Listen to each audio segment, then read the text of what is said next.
Good morning बच्चों, मैं अभिषेक मिश्र PGT chemistry आज 12th क्लास के लिए पी ब्लॉक का अगला ग्रुप लेकर 16th ग्रुप में आप हमारे पीछे बोर्ड पर देख रहे होंगे ढेर सारी रिएक्शन लिखी हुई है। हम इन्हीं रिएक्शंस को एक्सप्लेन करेंगे। प्रिपरेशन, प्रॉपर्टीज, यूजेस O2 का, O3 का, ऑक्सीजन, ओजोन, सल्फर डाइऑक्साइड और H2SO4 का, इसका हम जिक्र आज करेंगे। और अगली क्लास में हम 16 ग्रुप में रीजनिंग और प्लस स्ट्रक्चर का जिक्र कर देंगे, तो 16 ग्रुप आपका कंप्लीट हो जाएगा। आइए देखते हैं सबसे पहले ऑक्सीजन की प्रिपरेशन। ऑक्सीजन की प्रिपरेशन में बात करिए, लैब प्रिपरेशन है पोटेशियम क्लोरेट। इसको अगर हीट कर देते हैं तो सारी ऑक्सीजन निकल जाती है, तो KCl बनता है पोटेशियम क्लोराइड और ऑक्सीजन। सेकंड पॉइंट में 1 2 3 4 5 ये रिएक्शंस है। इसमें आपको एक छोटी सी बात बताऊं, ऐसे ऑक्साइड जो हाइड्रोजन से कम रिएक्टिव है, मरकरी का ऑक्साइड, सिल्वर का ऑक्साइड, जब उनको हीट करते हैं तो सारी ऑक्सीजन अलग हो जाएगी और मेटल बन के अलग हो जाएगा, याद रखिएगा। और अगर हाइड्रोजन से ज्यादा रिएक्टिव एलिमेंट है, लेड है, तो इसको जब हीट करेंगे एक लोअर ऑक्साइड बनेगा प्लस ऑक्सीजन निकलेगी, यहां पे मेटल नहीं बनता, ध्यान रखिएगा। तो Pb3O4 को हीट करते हैं तो PbO बनता है और O2 बनता है। फिर PbO2 को हीट करेंगे, ये भी हायर ऑक्साइड है +4 वाला, ये कन्वर्ट हो जाएगा +2 वाले में, PbO बनेगा और O2 बनेगा। याद रखिएगा इन दोनों में मेटल नहीं बनता, इन दोनों में मेटल बनता है। और लास्ट है H2O2 का ऑक्सीडेशन, सॉरी हीट करते हैं उसे, ऑक्सीडेशन प्लस रिडक्शन दोनों है, डिस्प्रोपोर्शनेशन रिएक्शन है, तो 2H2O बनता है प्लस O2 बनता है। ये रिएक्शन 11th क्लास की है, इतनी मुश्किल नहीं। तो ये प्रिपरेशन थी हमारे पास, तीन प्रिपरेशन है, lab preparation by heating of oxide from H2O। Next इसकी प्रॉपर्टीज अगर हम देखें, फिजिकल प्रॉपर्टीज कलरलेस है, ऑटोलेस है, वो आप उसमें से कुछ देख लीजिएगा। और मेटल के साथ जब रिएक्शन कराते हैं तो कैल्शियम और ऑक्सीजन रिएक्शन करेंगे तो कैल्शियम ऑक्साइड बनेगा, एल्युमिनियम और ऑक्सीजन रिएक्शन करेंगे तो एल्युमिनियम ऑक्साइड बनेगा। सब 10th क्लास की रिएक्शन है। फास्फोरस ऑक्सीजन रिएक्शन करेंगे, नॉन मेटल तो नॉन मेटल की ऑक्साइड बनेगी, इसे फास्फोरस पेंटा ऑक्साइड कहते हैं। P2O5 भी लिख सकते हैं, 2P2O5, P4O2 और C+O2CO2 आप जानते हैं। ये रिएक्शन भी एग्जाम में आती है, सोचिए C+O2 = व्हाट, ऐसा भी बोर्ड में आता है। ये रोस्टिंग की रिएक्शन है ऑक्सीजन की प्रॉपर्टीज में। रोस्टिंग में जब हम सल्फाइड कोल को हीट करते हैं इन प्रेजेंस ऑफ ऑक्सीजन तो ऑक्साइड और SO2 गैस निकलता है, देख लीजिए। कंबशन रिएक्शन है, मीथेन का कंबशन, ईथेन का कंबशन, ईथीन का कंबशन, इथाइन का कंबशन, किसी का कंबशन कराएंगे CO2 और H2 बनेगा, और combustion in presence of heat यानी कंप्लीट कंबशन है। SO2 का O2 से रिएक्शन कराएंगे तो SO3 रिएक्शन, SO3 बनेगा सल्फर का ट्राइऑक्साइड, और इसी रिएक्शन को कांटेक्ट प्रोसेस कहते हैं, जिससे H2SO4 बनाते हैं, आगे आ जाएगा। और HCl से O2 का रिएक्शन कराते हैं तो ये ऑक्सीजन हाइड्रोजन को भी ऑक्सीडाइज करती है और क्लोरीन को वहां से निकाल देती है, सारी ऑक्सीजन हाइड्रोजन के साथ चली जाती है, H2O और क्लोरीन निकल जाता है। This reaction is known as Deacon process, DECAN scientist का नाम है। और डेकेन प्रोसेस में हम क्लोरीन का प्रिपरेशन करते हैं, ये हम 17 ग्रुप में पढ़ेंगे और इसको कभी थोड़ी देर बाद देखेंगे। आते हैं यहां पर ऑक्सीजन की प्रिपरेशन हो गई, प्रॉपर्टीज हो गया। यूजेस में ऑक्सीजन आपको पता है रेस्पिरेशन में काम आता है, वेल्डिंग में काम आता है, कंबशन में काम आता है, बहुत सारी चीजें हैं जिसमें ऑक्सीजन का उपयोग है, वो आप एनसीईआरटी में 2-4 देख सकते हैं। नेक्स्ट टॉपिक हमारा है ओजोन। ओजोन के बारे में कहा गया कि जब O2 को हीट करते हैं तो ओजोन बनता है, यानी हीट किया यानी एनर्जी ओजोन की ज्यादा होगी तो O2 की कम होगी, इसलिए एंडोथर्मिक रिएक्शन पॉजिटिव, इसको हीट किया गया तब ये कन्वर्ट हुआ। और ओजोन की कंसंट्रेशन अगर 100 ppm से ज्यादा होती है तो ब्रीथिंग बिकम्स अनकंफर्टेबल, हेडेक होता है। O3 प्रॉपर्टीज की बात कर रहे हैं, O3 का डिकम्पोजिशन किया जाता है तो O2 + O बनता है, इसे नेसेंट ऑक्सीजन कहते हैं, फ्रेशली प्रिपेयर्ड ऑक्सीजन कहते हैं, which is responsible for oxidising reaction of O3। एक ओजोन के डिकम्पोजिशन से एक ऑक्सीजन निकलता है, याद रखिएगा। और दिस रिएक्शन आल्सो एक्सटर्न, यहां हीट भी निकलती है कि decomposition of O3 into O2 results in the liberation of heat। इसका मतलब O3 is thermodynamically less stable than water. इस चीज को आप ध्यान रखिएगा, एनसीईआरटी का क्वेश्चन है, क्योंकि जब इसका डिकम्पोजिशन होता है तो हीट निकलती है। अब देखिए लेड सल्फाइड का ऑक्सीडेशन लेड सल्फेट में कराया जा रहा है, तो कितनी ऑक्सीजन ऐड हुई 4, एक ओजोन से एक ऑक्सीजन निकलती है, तो 4 ओजोन से 4 ऑक्सीजन निकलेगी और जो O बचेगा 4 इसमें ऐड हो जाएगा। NO का ऑक्सीडेशन कराते हैं, इसमें से एक ऑक्सीजन निकालिए, इसमें डाल दीजिए, NO2 बन गया और ये O2 में कन्वर्ट हो गया। यानी ओजोन की रिएक्शन किसी से कराएंगे तो O2 पहले आप निकाल लीजिए और बाकी चीज में ऑक्सीडाइज करा दीजिए। और ये क्वांटिटेटिव एस्टिमेशन ऑफ ओजोन है कि जब हम ओजोन की reaction aqueous solution of KI से कराते हैं तो I2 बनता है। This I2 is titrated against standard solution of sodium thiosulfate.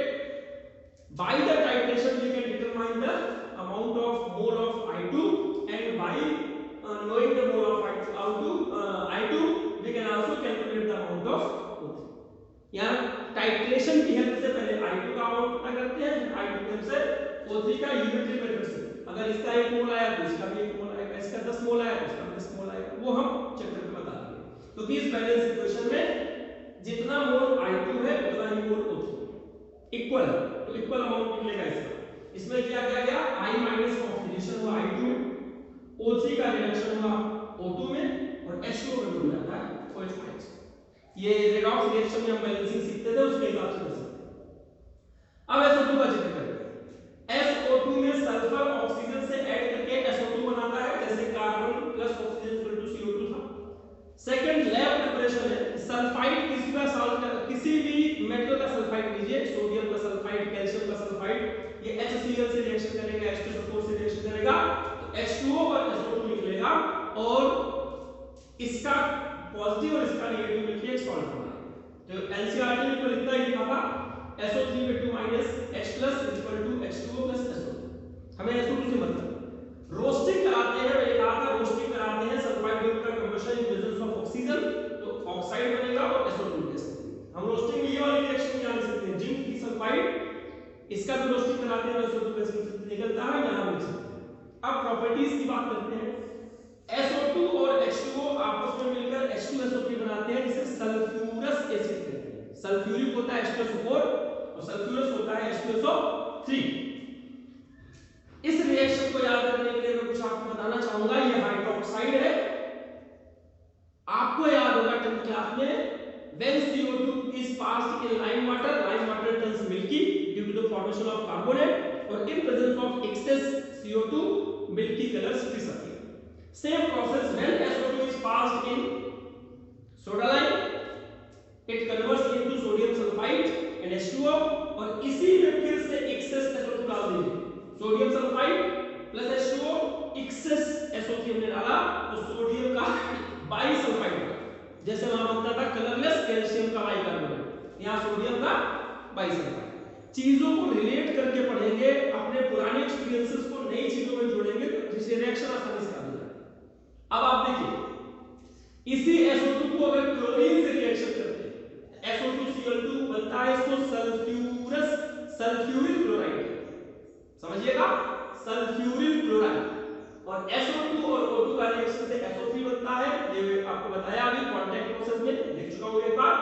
और SO2 का जो यूज है वो ब्लीचिंग एक्शन शो करता है, एंटी क्लो रिएजेंट के रूप में यूज किया जाता है, एज ए सॉल्वेंट यूज किया जाता है और रिडक्शन प्रोसेस के थ्रू ये ब्लीचिंग एक्शन शो करता है, इसलिए इसका ब्लीचिंग टेंपरेरी होता है।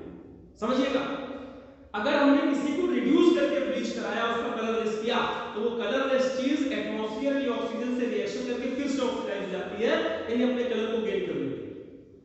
तो यहां पर इसका जो ब्लीचिंग एक्शन हुआ वो परमानेंट नहीं हुआ, क्योंकि उसका कलर फिर वापस आ गया। तो bleaching action of SO2 is temporary because it is due to reduction. The reduced substance oxidizes again and gain its color on reaction with atmospheric O2. Properties की एक और छोटी सी बात कर लें कि ये Fe3+ को Fe2+ में रिड्यूस करता है, MnO4- को Mn2+ में रिड्यूस करता है, +7 से +2, +3 से +2। रिएक्शन आप आसानी से समझ सकते हैं, SO2 खुद ऑक्सीडाइज हो रही है SO4 में और ये वाटर की हेल्प से रिएक्शन हो रही है, H+ आयन निकल रहा है, इसको हम रिडॉक्स रिएक्शन के हिसाब से अपने आप बैलेंसिंग कर सकते हैं। जिस बच्चे को परेशानी हो मुझे पर्सनली कांटेक्ट करेगा, मैं एक्सप्लेन कर दूंगा। ये रिएक्शन बिल्कुल मुश्किल नहीं है। Fe3 की जगह Fe2+ MnO4- की जगह Mn2+ और SO2 की जगह SO4-। और जितने H हैं आप चेक कर लो, ऑक्सीजन तो इसमें यूज हो गई ऑक्सीडेशन में, तो जितने H बनेंगे उतने H प्लस आयन यहां पे निकल। नेक्स्ट टॉपिक हमारा क्या रह गया? H2SO4 sulphuric acid. सबसे पहले Ka2 is very less than Ka1। तो पहले ये Ka क्या है? जब हम H2SO4 को डिसोसिएट करते हैं तो निकलता है H+ और HSO4-। इसमें जो कांस्टेंट होता है इक्विलिब्रियम उसे बोलते हैं Ka1, पहला H+ निकला। और जो HSO4- है उसमें से फिर एक H+ निकालते हैं, यानी H+ और SO4 पे 2-। Then the reaction constant is known as Ka2। तो ये कह रहे हैं कि Ka2 की वैल्यू बहुत कम है Ka1 से। क्यों? इसको प्रैक्टिकली समझिए। सल्फेट नेगेटिव है, उसने 2 H+ आयन को पकड़ रखा है। सल्फेट नेगेटिव है, इसने 2 H+ आयन को पकड़ रखा है। जैसे ही एक H+ आयन छूटता है तो सल्फेट की जो और एनर्जी है वो दूसरे H+ आयन को कस के पकड़ लेती है, तो दूसरे H+ आयन को निकलने नहीं देती, रिएक्शन काफी स्लो हो जाती है, इसलिए Ka2 की वैल्यू कम है। लिखेंगे कैसे?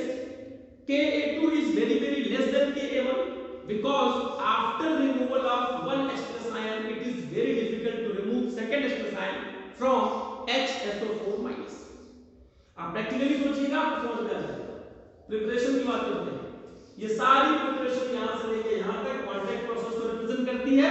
H+O2 = SO2, SO2 + O2 in presence of vanadium pentoxide = SO3 plus heat, और यहां पर 720 और 2 बार का प्रेशर आता है।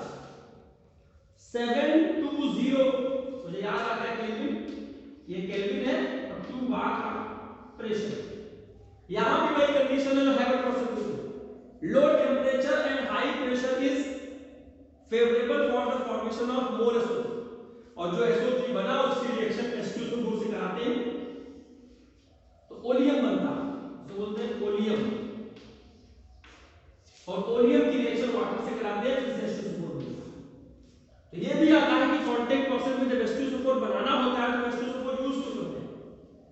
तो भैया इसमें H2SO4 एक बार यूज कीजिए, जिंदगी भर H2SO4 आपको बनता रहेगा। हमने 10 लीटर यहां पे यूज किया, यहां पे क्या निकला? 20 लीटर। इसमें से 10 लीटर फिर से यूज किया, फिर 20 लीटर निकलेगा। 10 लगाते जाएंगे, 20 निकलता जाएगा, तो फायदा। ये समझिएगा इस चीज को। यहां पर ये दोनों रिएक्शन डबल डिस्प्लेसमेंट रिएक्शन को रिप्रेजेंट कर रही है। Calcium positive, fluorine negative, hydrogen positive, sulphate negative. तो इसका कैल्शियम, इसका सल्फेट, कैल्शियम सल्फेट, इसका हाइड्रोजन, इसका फ्लोरीन, हाइड्रोजन फ्लोराइड, इसका सोडियम, इसका सल्फेट, सोडियम सल्फेट, इसका क्लोरीन, इसका HCl। तो आप समझिएगा double displacement reaction where the exchange of ions takes place. 10th class में था ये आपका प्रैक्टिकल की चीज है कि अगर हम शुगर लेकर उसमें H2SO4 डाल दें, कौन सा H2SO4? कंसंट्रेटेड H2SO4 डाल दें, ये पूरा काला हो जाता है, ब्लैक। आपको प्रैक्टिकल करके दिखा सकते हैं, इसलिए मौका मिलेगा कि वीडियो में दिखा देंगे प्रैक्टिकल को। तो चीनी में H2SO4 डालेंगे, चीनी पूरी काली हो जाएगी, H2 निकल जाएगा। इसे हम बोलते हैं dehydrating property of H2SO4।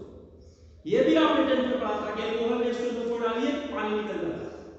H2SO4 तेज आप किसी के चेहरे पे डाल दीजिए, चेहरा जल जाता है क्योंकि उसमें से H2 निकल रहा है, वहां पर छाले फकोले टाइप के पड़ जाते हैं, चेहरे को खराब कर देता है। इसलिए H2SO4 से बच के रहना चाहिए कंसंट्रेट से। ये दोनों रिएक्शंस H2SO4 को ऑक्सीडाइज एक्शन को रिप्रेजेंट कर रही है। कॉपर ऑक्सीडाइज होगा कॉपर सल्फेट में, सल्फर ऑक्सीडाइज होगा SO2। और यहां पर H2SO4 रिड्यूस हो रहा है SO2 में, यहां पर H2SO4 रिड्यूस हो रहा है SO2। इसको एक ही बार लिखा गया, SO2 + 2SO2 लिखना था इसे। समझिएगा इस चीज को। यहां पर कॉपर और सल्फर का ऑक्सीडेशन हो रहा है, यहां पर H2SO4 का रिडक्शन हो रहा है SO2 में, और 2SO2 दोनों में कॉमन है, वो आप बैलेंस करके देखें। लास्ट है ये भी ऑक्सीडाइजिंग एक्शन को रिप्रेजेंट कर रहा है। यहां पर कार्बन का ऑक्सीडेशन CO2 में हो रहा है और H2SO4 का रिडक्शन किसमें हो रहा है? SO2 में, और 2H2O कॉमन है। इन तीनों रिएक्शन में आप देखिए 2H2O कॉमन है और SO2 कॉमन है, क्योंकि H2SO4 को रिड्यूस किसमें होगा? SO2 में, तीनों रिएक्शन में। और कॉपर का ऑक्सीडेशन कॉपर सल्फेट में, सल्फर कार्बन का कार्बन डाइऑक्साइड। H2SO4 की यूजेस की बात की जाए तो आपको बता दें इसे किंग ऑफ केमिकल्स कहा जाता है, यानी कोई ऐसी प्रैक्टिकल की फील्ड लगभग नहीं है जहां पर H2SO4 का इस्तेमाल ना होता। टाइट्रेशन में होता है, सॉल्ट एनालिसिस में होता है, कोई भी प्रैक्टिकल करते हैं तो H2SO4 का इस्तेमाल कर लेते हैं। इसे किंग ऑफ केमिकल्स कहते हैं। कहीं एनसीईआरटी की एक लाइन में लिखा हुआ है कि किसी भी नेशन की इकोनॉमी इस बात पर डिपेंड करती है कि उस नेशन में H2SO4 का प्रोडक्शन कितना है और कंजम्पशन कितना है। ये आपके एनसीईआरटी की पहली लाइन में लिखा होगा, देख लीजिए। तो ये हो गया आपका 16 ग्रुप की रिएक्शन के बारे में। मैं फिर से कह रहा हूं, इन रिएक्शन को प्रैक्टिस करिए, रिएक्टेंट लिखिए और प्रोडक्ट को पेंसिल से लिख लिख के प्रैक्टिस कीजिए और अपने दिल को लगाइए उस पर। हम सोचे कि क्या कर रहा है, H2SO4 कब ऑक्सीडाइजिंग एक्शन की तरह बिहेव करेगा, कब डिहाइड्रेटिंग एक्शन की तरह बिहेव करेगा, कब डबल डिस्प्लेसमेंट रिएक्शन की तरह बिहेव करेगा। मैंने कहा एक इंसान किसी को चाचा बोलता है, किसी को मामा बोलता है, किसी को फूफा बोलता है, किसी को पापा बोलता है, तो उसी तरह H2SO4 भी किस किस के साथ कैसा कैसा बिहेवियर शो करेगा। हर इंसान को आप पापा नहीं कह सकते ना, मम्मी नाराज हो जाएंगे। इस चीज को समझिए आप। तो कम से कम जब आप उसको फील करके करने की कोशिश करेंगे तो प्रोडक्ट आसानी से याद होंगे। Balancing is the secondary thing, उसके बाद हम उसकी प्रैक्टिस करके देखेंगे। तो आज की क्लास में बस इतना ही। आप लोगों को होमवर्क पे व्हाट्सएप कर दूंगा, आप कोशिश कीजिए कि अपने स्टडी को कंटिन्यू करिए। एग्जाम आपका अक्टूबर में होने वाला है, जैसे डेट शीट आएगी आपको बता दिया जाएगा। आज की क्लास में बस इतना ही। धन्यवाद।